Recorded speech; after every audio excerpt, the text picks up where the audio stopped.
We have a quantitative understanding now of the relationship between the state of gardens and property loss, courtesy not only of studies in Australia but elsewhere, and we can certainly show that aspects of gardens and vegetation around houses have a very significant impact on the chance of losing a house.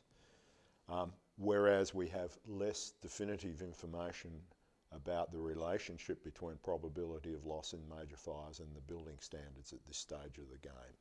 A lot can be achieved, and we can actually demonstrate that garden management can have a very significant impact.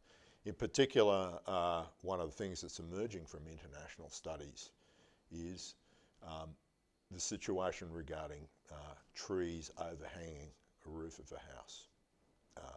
So if you have trees overhanging the roof, you get a lot of material dumped onto the roof, and that can significantly increase the chance of loss of property. If you do have trees overhanging the roof, then you have to have a rigorous regime of cleaning gutters and all the material. Personally also, I wouldn't have trees overhanging the roof of my house simply because there's not only a fire problem, but there's a problem from other storms, high winds, etc., branches coming off and damaging the house. Gardens are important, trees are important, the proximity of trees to houses, also the proximity of vegetation on the ground right next to the house.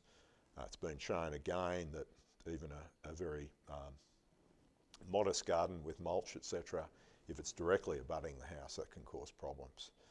So thinking about solutions on the ground is important. But it does boil down to the proximity of plants and structures, and some thought about that. You can still have a lovely garden, but one that is relatively low risk with some careful planning.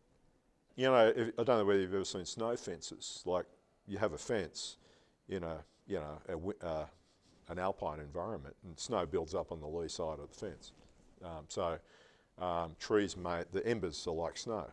So the spacing between a tree and the house may be quite critical, because the tree may result in embers being deposited, as long as they're not being deposited on the house, if you know what I mean. They may act as a shield.